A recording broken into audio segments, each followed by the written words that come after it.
हाय लोकेश, क्या हाल चाल है? Hi sir. सर बढ़िया हाल चाल है। देख, कोरोना की वजह से अपने को टाइम मिला, तुझे भी मुझे भी। हाँ सर। कहाँ पर अभी? घर पे? हाँ अभी घर पे हो पुणे सर, में? पुणे में हो फिलहाल। पुणे में? हाँ सर। ओके, मम्मी हाँ डैडी सर। भैया सब वहीं पर अभी? हाँ सब यहीं पर है। घर पे एक साथ चारों आने का सवाल ही नहीं था अगर ये नहीं होता। सब अलग अलग राह पे थे। तुमसे बात करने को भी टाइम नहीं हो पाता था। अभी देखो आराम से सब घर पे। भैया के क्या हाल चाल है? हाँ बढ़िया है सर। अभी फिलहाल उसका तो खत्म हो जाएगा, उसका कोर्स खत्म हो जाएगा 27 को। ओके। S20। IIIT हैदराबाद ना? हाँ हाँ सर। ओके। कैसा तुझे पुणे में घर में अच्छा लग रहा कि एम्स दिल्ली में अच्छा लगता था? मतलब अच्छा तो कॉलेज में ही लगता था। क्या मस्ती मारते थे दिन भर। मतलब ये कॉलेज लाइफ तो होती है मजेदार। वो तो है, वो तो लाइफ का ब्यूटीफुल मोमेंट होते हैं वहां के। हाँ सबके मेमोरीज वही होते हैं ना। हाँ। अभी भी आपका ऐसा सबसे मजेदार टाइम इमेजिन किया तो आपको कॉलेज ही याद आएगा। हमें भी हमारे गोल्डन डेज बोले तो वो कॉलेज डेज ही हैं। अच्छा Lokesh, in particularly Lokesh, first of all let me introduce, sir is Kapil Jain sir, physics faculty. जब तुम थे तो सर नहीं थे तब यहाँ पर। हाय लोकेश। हाँ so in particularly if I ask you कि बेटा क्या डिफरेंशिएट करता है एम्स को बाकी अदर कॉलेजेस से? ठीक है, कॉलेज लाइफ तो each and every one enjoys the college life, but what is so special about that place? हाँ तो स्पेशल इन द सेंस मतलब हर चीज में थोड़ा एक गवर्नमेंट भी मेंटेन करना चाहती है ना, उसको एक स्पेशल स्टेटस देती है। पहले तो शुरू करते हैं नाम से कि एक नाम भी बहुत है वहां पे। एक बार एक हुआ था, मतलब ये गलत बात है। मैं गाड़ी पे निकल गया था दोस्तों के साथ। लाइसेंस नहीं था तो उन्होंने पकड़ा था। हमारे आईडी कार्ड दिखाने पे ट्रैफिक पुलिस ने ऐसे बहुत इज्जत से छोड़ दिया था। मतलब ये एक है। एक तो वो नाम का मतलब वो तो ठीक है, वो अलग बात है, पर फिर भी बाकी चीजें तो एक एजुकेशन के इसमें तो प्रोफेसर सारे बहुत बढ़िया है, और फिर लैब्स बहुत बढ़िया है। फिर पेशेंट का एक्सपोजर जो मिलता है, तुम्हें हर टाइप का पेशेंट मिल जाएगा हॉस्पिटल में वहां पे, क्योंकि पूरे इंडिया से हर केस आता है वहीं पे। जो हर अच्छा केस वहीं पे आता है। जितने भी कॉम्प्लिकेटेड केसेस होंगे तो बाकी ये तो हो गया एकेडमिक बात है। क्या sir? Most of the complicated cases वहीं प्रेफर करते हैं ना? हाँ वहीं पे रेफर करते हैं। तो फिर तो वो देखने को मिलता है, एक्सपोजर मिलता है। जितना लोगों को पीजी में मिलता है, पीजी के बाद ऐसे 10-20 साल प्रैक्टिस किए बाद जितना एक्सपोजर मिलता है, उतना तो हमें यूजी में ही मिल जाता है कि बहुत सारे पेशेंट देख लेते हैं। Okay, that's a big difference. और फिर हाँ दैट मेक्स अ डिफरेंस। और फिर ये तो हो गया इसके बाद, एकेडमिक्स के बाद। बाकी एंजॉयमेंट के लिए भी हर चीज है वहाँ पे, कि जिम है, स्विमिंग पूल है। स्विमिंग पूल बहुत कम कॉलेजेस में होता है, बड़े बड़े प्राइवेट कॉलेज और फॉरेन के कॉलेजेस में होता है। अपने यहाँ पे तो बहुत कम कॉलेजेस है। स्विमिंग पूल है, जिम है, टेनिस कोर्ट है, फुटबॉल ग्राउंड है। मतलब हर चीज है कि जो कि 24/7 बच्चों के लिए अवेलेबल है। और फिर सीनियर जूनियर इंटरेक्शन हमारे कॉलेज का बहुत ज्यादा बढ़िया है। एम्स इकलौता मेडिकल कॉलेज है यहाँ पे सीनियर को नाम से बुलाते हैं, सर बोल के नहीं बुलाते हैं। राइट। ओके, वो अच्छा वो एक बात नाम लेके बोलने से थोड़ा। बाकी कॉलेज में हायरार्की होती है। हाँ क्लोजनेस आती है ऐसे बच्चों में और सीनियर्स में। मतलब सीनियर जूनियर इंटरेक्शन काफी फ्रेंडली है वहाँ पे। तो फिर पहले दिन से मतलब घर जैसा ही माहौल लगता है। ऐसा घर से कॉलेज शिफ्ट हुआ ऐसा कुछ लगता ही नहीं है, हॉस्टल पे आए बाबा ऐसा कुछ नहीं लगता। ग्रेट। हर एक अच्छे कॉलेज की यही मेन चीज होती है जो तुमने मेंशन की ना बातें, कि ओवरऑल पर्सनालिटी डेवलपमेंट काफी इंपॉर्टेंट बन जाता है वहां पे। हाँ और फेस्ट भी होते हैं, बहुत सारे फेस्ट होते हैं। जैसे पल्स एक होता है जिसमें इंडिया के सारे मेडिकल स्टूडेंट्स पार्टिसिपेट करते हैं। Yes yes. फिर इनफेस्ट होता है, और हर छोटे मोटे त्योहार अच्छे कॉलेजेस में बड़े इससे मनाते हैं, क्योंकि स्पॉन्सर्स अच्छे कॉलेजेस को मिलते हैं, स्टूडेंट यूनियन को जो स्पॉन्सर्स मिलता है, तो अच्छे कॉलेज के नाम पे ज्यादा स्पॉन्सर मिलता है, ज्यादा पैसा आता है, ज्यादा मस्ती मारते हैं। सो लोकेश, यहाँ पे जनरली बच्चों की टेंडेंसी क्या होती है, they just want to go to medical college, whether it is बस गवर्नमेंट मेडिकल कॉलेज मिल जाए कोई भी, दे डोंट थिंक कि अच्छे मेडिकल कॉलेज में जाना है।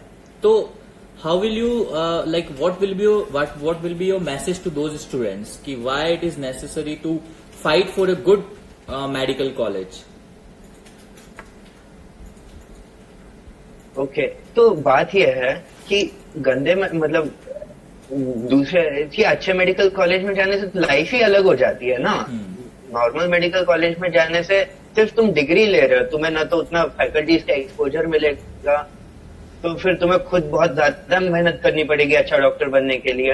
यहाँ पे तो तुम्हें फैकल्टीज बहुत अच्छे मिल रहे हैं, इन्वायरमेंट वैसा बन चुका है। तो अच्छे कॉलेजेस में ये एक होता है ना कि सब लोग तुम्हें गाइड अच्छे से करते हैं, और फिर दूसरी बात हॉस्टल के रूम से लेके तो मतलब इंफ्रास्ट्रक्चर की हर चीज तक अच्छे कॉलेजेस में अच्छा होता है, गंदे कॉलेजेस में उतना अच्छा नहीं होता। तो फिर एक लिविंग स्टैंडर्ड ही अलग हो जाता है ना। लोकेश, बहुत बार मैंने देखा है बच्चों को कि वो लोग उनके घर के पास में अगर कोई कॉलेज है, नियर बाई कॉलेज है या फिर with in the state college होगा तो प्रेफर करते हैं कि बाहर जाएंगे तो वो कल्चर बदल जाता है, फूड हैबिट बदल जाता है, फ्रेंड सर्कल बदल जाता है। तो ये सारी चीजें कहां तक मैटर करती हैं in the long run? Long run में ये सारी चीजें तो बिल्कुल मैटर नहीं करती। फ्रेंड सर्कल तुम्हें कॉलेज वाले फ्रेंड्स लाइफ लॉन्ग फ्रेंड्स होते हैं, और फ्रेंड सर्कल तुम्हें तो कॉलेज में ही असली फ्रेंड सर्कल मिलना है ना। और फिर दूसरी बात हुई कल्चर की। कल्चर के लिए जितने अच्छे कॉलेजेस मुझे पता है, जैसे एम्स हो गया, मैमसी हो गया, वीएमएमसी हो गया, सब में कल्चर और खाने पीने की चीजों के लिए बहुत सारे मतलब फैसिलिटीज है। जैसे हमारे कॉलेज में साउथ इंडिया के 3 मेसेस है, और फिर मतलब महाराष्ट्र के खाने के प्रोवाइड करने वाली मेस है, साउथ इंडियन मेस है, फिर नॉर्थ इंडियन खाना प्रोवाइड करने वाले मेसेस है। मतलब कल्चर का डिफरेंस का तो कुछ होता ही नहीं है कि उतने फैसिलिटीज तो वो भी देते हैं। और फिर और कल्चर का देखे तो हर त्योहार मनाते हैं ना, जैसे साउथ इंडिया में पोंगल हो गया वो मनाते हैं हम, फिर संक्रांत हो गई, संक्रांत मनाते हैं, मतलब और फिर लोधी हो गया, लोधी मनाते हैं, और फिर मतलब हर चीज मनाते हैं। you'll get the exposure of मेरे दोस्त, you'll get the exposure of all festivals also. हाँ वो भी है। ये मेरे दोस्त महाराष्ट्र में वो एक ही चीज बचपन से मना रहे हैं, और वो एक ही साल में एक ही फेस्टिवल मनाते हैं गणपति का। पर हम गणपति भी मनाते हैं, और फिर हम साउथ इंडिया के फेस्टिवल्स मनाते हैं, हम नॉर्थ इंडिया के पंजाब के फेस्टिवल्स मनाते हैं, और मतलब उससे और हाँ। लोकेश, मुझे याद है जब तुम नए नए वहां पे गए थे तो तुमने कुछ तो मुझे वहां के फीस स्ट्रक्चर के बारे में बताया था कि तुम लोग को एक सेपरेट रूम दिया जाता है, you can keep fridge, AC, everything, and it's free of cost, उसका कोई बिल वगैरह नहीं, ऐसा कुछ बताया था। हाँ, तो बस एक मैंने जैसे 5,000 या 5,500 कुछ फीस होती है कॉलेज की, 5.5 ईयर की वही फीस है, मतलब 4.5 ईयर का कोर्स है, तो उसकी वही फीस है। बाकी हॉस्टल फीस वगैरह कुछ अलग नहीं है, बस 5,500 मतलब 5,500 की जो फीस है उसमें सब कुछ है। लाइट बिल वगैरह एक्स्ट्रा देना पड़ता कुछ नहीं है। जैसे हॉस्टल में तो एसी लगा लो, फ्रिज लगा लो, तो कोई रेस्ट्रिक्शन नहीं है ऐसा, तो सब लोग लगा ही लेते हैं, तो ऐसा बढ़िया सी लाइफस्टाइल जीते हैं। गुड। अच्छा लोकेश, अब थोड़े ना ये हम अपने जो प्रेजेंट स्टूडेंट हैं जो 2020 में नीट एग्जाम लिखने वाले हैं, उन लोग के लिए भी हम इसको एयर करने वाले हैं, तो फिर कुछ बातें related to subject I would like to come. सबसे पहले तो मुझे ये बता कि मेनली जो नीट कॉम्पिटिटिव एग्जाम है, तुमने तो नीट भी बहुत अच्छा किया है, तो फिर ये उसमें what is the role of physics in such national level competitive exam so called NEET? तो फिजिक्स का जो रोल है वो सबसे ज्यादा इम्पोर्टेंट है, मैं बोलूंगा। लोग बोलते हैं कि नीट में आधा पेपर 50% बायोलॉजी से क्वेश्चंस आते हैं और 25% फिजिक्स केमिस्ट्री से आता है, पर फिर भी मैं बोलूंगा इम्पोर्टेंस फिजिक्स का जो है वो 50% है और बाकी दोनों का 25 है, क्योंकि केमिस्ट्री और बायोलॉजी लगभग हर बच्चा पढ़ लेता है, हर बच्चा मार्क्स ला लेता है उसमें कुछ ना कुछ जुगाड़ करके, मतलब एंड तक तो हो ही जाता है सबका। तो एक जो अपने रैंक में डिफरेंस लाने वाला सब्जेक्ट है तो फिजिक्स ही आ जाता है, कि जिससे तुम रैंक डिसाइड करोगे कि 100-150 बच्चों के आगे अपना रैंक जाना चाहिए, कि कॉलेज डिसाइड होगा जिससे रैंक से, तो इसी से होगा। You mean to say तो that? इसीलिए फिजिक्स बहुत ज्यादा importance. Do you mean to say that physics is not only scoring but deciding also? हाँ, physics is deciding. So Lokesh, one more thing, तुम एम्स में पढ़ रहे हो तो तुम्हारे आसपास के जो भी स्टूडेंट्स हैं सब ऑब्वियसली बहुत अच्छे रैंक्स लेके आए हैं, तो इफ आई आस्क की what was their favourite subject during their preparation phase, तो what would be your answer in general? बहुत सौ का फिजिक्स था, किसी का केमिस्ट्री था, एक आध का बायोलॉजी था। बायोलॉजी वाले फेवरेट रखने वाले कम ही है, मतलब मेरे बैचमेट्स में तो, क्योंकि हाँ बहुत सौ का फिजिक्स था, बहुत से तो पीसीएमबी ये चारों सब्जेक्ट लेने वाले भी कुछ बैचमेट्स हैं मेरे। मेन क्योंकि डिसाइड उनका बायोलॉजी बहुत ज्यादा स्ट्रांग नहीं था, पर उनको रिसर्च आगे करनी थी और इसीलिए मेडिकल फील्ड लेनी थी, वो भी यहाँ पे आ गए, पर वो भी एम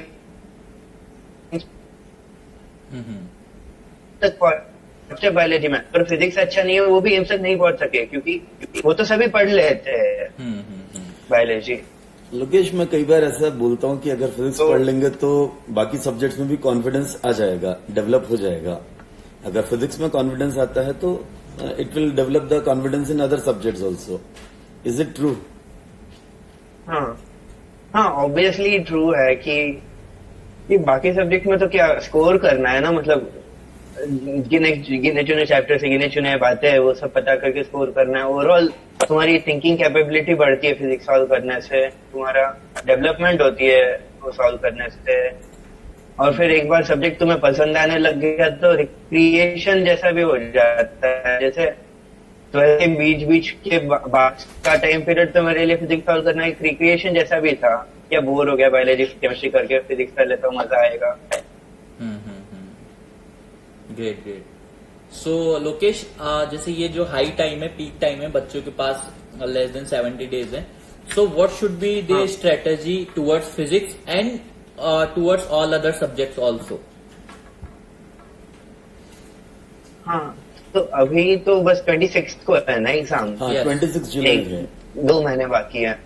26 जुलाई को 2 महीने बाकी है, तो अभी तो उन सब ने मेन तो फोकस रखना चाहिए क्वेश्चन सॉल्व करने पे, क्योंकि थ्योरी तो अल्टीमेटली अभी तक पता चली गई होगी, और जिन टॉपिक्स की नहीं पता उनकी करनी और उसके फिर इमीडिएटली क्वेश्चन सॉल्व लेने। तो पहली बात हो गई क्वेश्चन सॉल्व करना, एक हर चैप्टर वाइज क्वेश्चन सॉल्व करना, फिर इंटीग्रेटेड क्वेश्चन 2-3 चैप्टर के भी क्वेश्चंस भी डालते हैं टेस्ट में, और फिर पेपर सॉल्व करना, कि एक रियल टाइम सिचुएशन में अपन पेपर फेस करते आना चाहिए अपने को। तो ये 3 चीजें होनी चाहिए, क्वेश्चन ज्यादा सॉल्व करने चाहिए इस टाइम पे तो सभी ने। सो लोकेश, जब मेन एग्जाम होता है, when the student is going to face the final exam, ये तो अपन वीकेंड एग्जाम्स वगैरह तो लेते रहते हैं, हाँ, लेकिन जब वो बच्चा मेन एग्जाम में बैठा होता है, वो 3 घंटे में उसका टेम्परामेंट कैसा होना चाहिए, उसके माइंडसेट कैसा होना चाहिए, what should be the right approach during exam? I am talking about those 3 hours. हाँ, तो वो 3 घंटे जो है वो मैक्सिमम बच्चे ना स्ट्रेस लेते हैं उस 3 घंटे का, और फिर वो 3 घंटे ऐसा नहीं है कि वो 3 घंटे बिगड़ गए तो लाइफ ही बिगड़ जाएगी। या सबसे ज्यादा तो कूल रहना चाहिए, मतलब बच्चे कूल रहे तो ज्यादा है ना, ऑब्वियसली। तो अगर स्ट्रेस लिया कि क्या होगा मेरा या कैसे चलेगा, तो फिर नहीं होता कुछ। मतलब अपने ब्रेन का ऐसा फीडबैक लूप रहता है, मैं करूंगा, मैंने बोला ब्रेन को तो ब्रेन कर लेगा वो, और फिर कैसे होगा मुझसे बोला तो वो नहीं करेगा, या मैं डरा तो वो नहीं करेगा। तो ऐसा होता है, तो फिर उस एग्जाम को भी इन जनरल नॉर्मल टेस्ट जैसा ही देना चाहिए, और नॉर्मल टेस्ट को भी इतना लाइटली नहीं देना चाहिए कि बाद में आदत ही छूट जाए सीरियसली एग्जाम देने की। मतलब नॉर्मल टेस्ट को भी थोड़ा बहुत सीरियसली लेना चाहिए और उस एग्जाम को नॉर्मल टेस्ट जैसा देना चाहिए। What should be the time management and कि आ गया पेपर नॉर्मल पेपर जैसे सॉल्व कर लेना। What should be, Lokesh, the time management and how should they manage their subjects during those 3 hours? Okay तो फिर उन 3 घंटों में बात है अपने को पेपर पूरा खत्म करना है, ढंग से खत्म करना है। तो फिर मतलब जो बच्चों को जल्दी सॉल्व होते हैं क्वेश्चन, जैसे बायोलॉजी के क्वेश्चन बहुत जल्दी जल्दी सॉल्व होते हैं, केमिस्ट्री के क्वेश्चन जल्दी जल्दी सॉल्व होते हैं, बहुत सारे ऑर्गेनिक के और इनऑर्गेनिक के हैं। तो बायोलॉजी को max to max 45 minutes to 1 hour देना चाहिए, केमिस्ट्री को 30 टू 45 मिनट्स देने चाहिए और बचे वाले टाइम में फुर्सत से फिजिक्स सॉल्व करना चाहिए। तो इसको कैसे शिफ्ट कर सकते हैं अपने मतलब अपने कंफर्ट के हिसाब से बच्चा। तो फिर बात ये कि जो प्रैक्टिस टेस्ट होती है तो उसमें सारे स्ट्रेटेजी अपना के देखने चाहिए बच्चे ना कि मैं क्या करूंगा एंड के एग्जाम में, और फिर ट्राइड एंड टेस्टेड स्ट्रेटेजी अपनानी चाहिए खुद के बॉडी पे। ट्राइड एंड टेस्टेड स्ट्रेटेजी जैसे वैक्सीन का ट्रायल चल रहा है तो ट्राइड वैक्सीन अपन लेते हैं, वैसे ट्राई करनी चाहिए वो स्ट्रेटेजी और फिर वो अपने लिए काम कर रही है, उसमें कोई दिक्कत नहीं होगी कि आफ्टर ऑल है तो इम्पोर्टेंट एग्जाम फाइनल वाली। तो वो स्ट्रेटेजी अपन एक डिसाइड करके रखनी है और फिर सेम स्ट्रेटेजी को स्टिक करके वो स्ट्रेटेजी अपना लेनी। तो अभी मल्टीपल टेस्ट देने से वो स्ट्रेटेजी बना लेनी चाहिए सभी ने। और एग्जामिनेशन में जैसे अगर मान लो कोई एक सब्जेक्ट उसने स्टार्ट किया तो पूरा एक कवर कर लेना चाहिए कि जितना नहीं आ रहा है तो उसको भी टाइम स्पेंड करके सोचकर करना चाहिए या फिर छोड़कर बाद में आना चाहिए उन क्वेश्चंस पे। हाँ, तो इस बात के लिए मैं बोलूंगा कि बहुत से बच्चों की ये मेंटालिटी हो जाती है कि जो क्वेश्चन नहीं आ रहा वो छोड़ देना और आगे बढ़ना, छोड़ देना आगे बढ़ना, छोड़ देना आगे बढ़ना। तो इसमें ये हो जाता है अपना जो ह्यूमन ब्रेन है तो इसकी एक ही चीज है, इसको डिफिकल्ट सिचुएशन से एस्केप करना और फिर भागना है आगे। तो इस चक्कर में थोड़ा भी ट्विस्ट रहा अगर क्वेश्चन में तो क्या करेगा बच्चा, उसे छोड़ देगा और आगे बढ़ जाएगा। ऐसे तो पूरा पेपर ही छूट जाएगा। तो फिर बात यह है कि दिमाग लगाना चाहिए क्वेश्चन पे। एक क्वेश्चन थोड़ा ट्विस्ट है उसको सॉल्व करने की कोशिश करनी चाहिए, सॉल्व करके देखना चाहिए, मोस्टली बन ही जाएगा अगर तुमने उस पर दिमाग लगाया। अगर उससे एस्केप करने की बात नहीं की, एस्केप करने की बात नहीं सोची तो दिमाग लगा वो क्वेश्चन बन ही जाएगा। और फिर भी नहीं बना तो छोड़ दो भाई। मतलब स्टार्टिंग से ये नहीं सोचना चाहिए किसी ने कि ये क्वेश्चन मुझे छोड़ देना है, ये नहीं आया तो। पर ये भी नहीं करना है कि उसी क्वेश्चन पे आधा घंटा बैठे रहे और पूरा पेपर ही बर्बाद कर दे, क्योंकि हर क्वेश्चन का वैल्यू तो वही है, इसकी भी औकात वही है। ये इतना डिफिकल्ट है पर इसकी औकात तो वही है जो मुझे आता है, उस क्वेश्चन की जितनी औकात है दोनों की औकात तो उतनी ही है। तो दोनों को भाव तो उतना ही देना चाहिए अपन ने। पर ये बात नहीं कि इसको बिना भाव दिया आगे बढ़ गए और इसकी जितनी औकात दिख रही थी उससे तो बहुत ज्यादा अपनी खुद की औकात है भाई। ऐसा नहीं होना चाहिए कि अपन ने अपने से कम औकात वाले क्वेश्चन को बोला यार तो क्योंकि भाई तू भगवान है भाई, हम नहीं देख रहे तुझे आगे बढ़ गए। ऐसा नहीं होना चाहिए। और ये भी नहीं होना चाहिए कि भाई सचमुच भाई तू भाई ग्रेट था, मैं तुझसे ही लड़ने में मेरा टाइम वेस्ट कर दिया और फिर आगे के साले जिनको मैं ऐसे मार सकता था वो छूट गए। तो दोनों चीजें नहीं होनी चाहिए। तो इसलिए एक ट्राई देना चाहिए, वो उसमें नहीं बना या दिमाग नहीं लगा तो आगे बढ़ जाओ।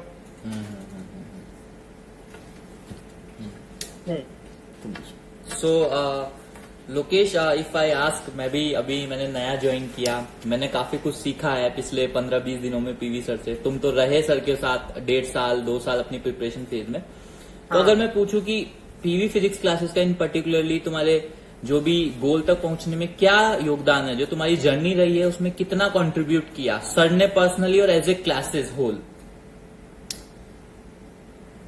एज ए क्लासेस और सर ने पर्सनली बहुत ज्यादा एक मेजर कंट्रीब्यूटिंग फैक्टर था। पहले तो सर ने पर्सनली कि मतलब हर बच्चे को एक मोटिवेशन लगता है, अपने इंस्टीट्यूशनल मोटिवेशन लगता है और फिर एक केयर वाला मोटिवेशन लगता है। हर फॉर्म का मोटिवेशन सर ने दिया मुझे।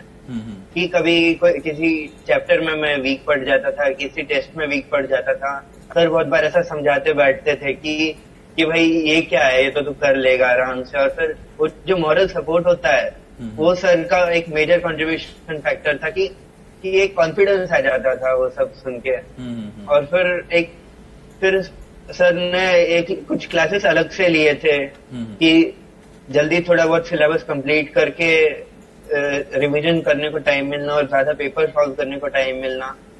तो इसीलिए सर ने बहुत से चैप्टर्स अलग एक बैच में सिखा दिए थे हम 15-20 बच्चों को। वो एक था कि जल्दी सिलेबस कंप्लीट हो गया था। फिर ऑलमोस्ट एवरी डे एक पेपर लिया था सर ने। जैसे हमारी एग्जाम तो मई में हो गई थी, ऐसा कुछ डिले एक्स्ट्रा टाइम नहीं मिला था हमें। हमारी एग्जाम मई में हुई थी, तो हमारा ऑलमोस्ट सितंबर अक्टूबर से एवरी डे 1 पेपर लिया है। बस बोर्ड के एग्जाम चल रहे थे, वो गैप था।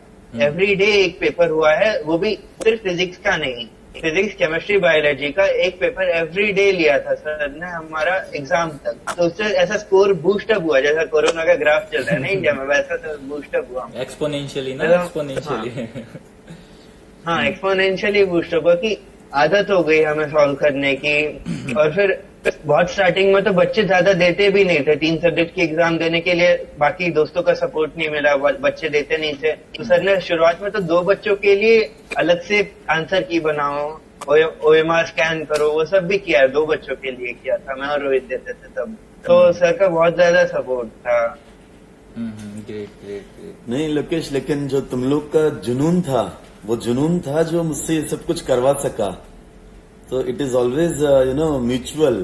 एक टीचर भी उतना कर देगा अगर सामने से बच्चा उतना करने को रेडी हो तो। आई बिलीव तुम्हारा सक्सेस और तुम्हारी मेहनत भी लोकेश बहुत ज्यादा काबिले तारीफ है ना, तभी तुम वहां तक पहुंचे हो, है ना। सो scored double digit ranks in all national level exams, KVPY, NEET, AIMS, हर एक में। It's great. So, in Lokesh, at the last, what would be your message to our students, to all the students, whoever is watching this video, our interaction? What would be your message? तो message तो यही है, ये 2 महीने बाकी है अब सभी के लिए एग्जाम देने के। तो अब ये 2 महीने ना आगे तुम्हारी 40-50 साल की लाइफ डिसाइड करेंगे। ये बस 2 महीने कि कैसी होगी तुम्हारी लाइफ, तुम कहाँ पे गए। तो मतलब ये इन 2 महीने में जो कुछ हुआ वो वही डिसाइड करेगा तुम्हारी अगले 40-50 साल की लाइफ। तो यही है कि बहुत ज्यादा स्ट्रेस भी नहीं लेना है, खुद को खराब नहीं कर देना है। बहुत ज्यादा स्ट्रेस लेने से दिमाग खराब हो जाता है।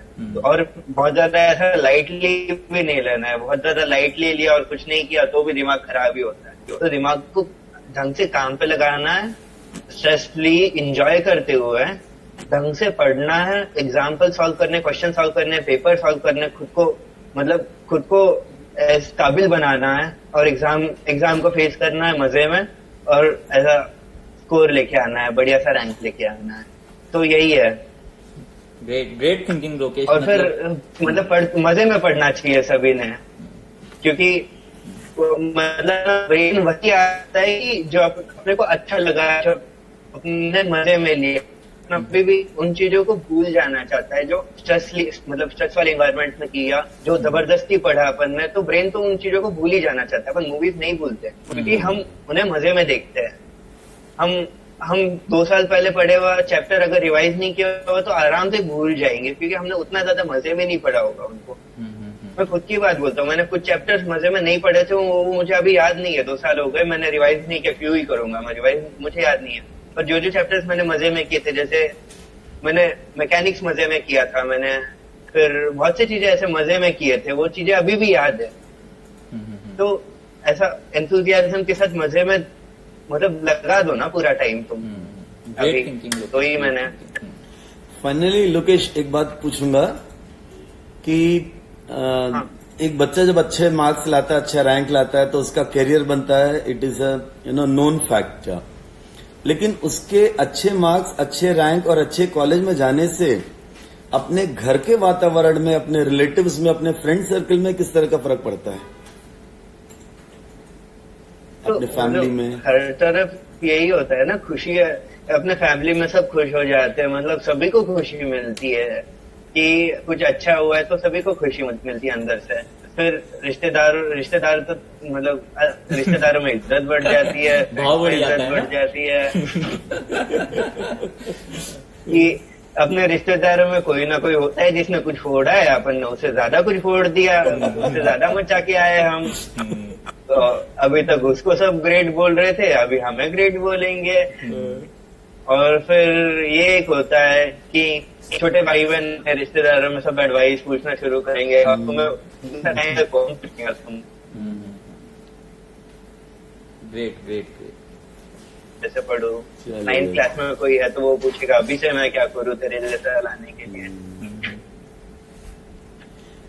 एनीवे लोकेश, अच्छा लगा मिलकर। भैया को, मम्मी पापा को हाँ मेरा सर, बहुत नमस्कार अच्छा कहना। लगा आपसे कहना बात सर ने की, याद बहुत किया, and will keep in touch हाँ, लेटर सर। ऑल्सो।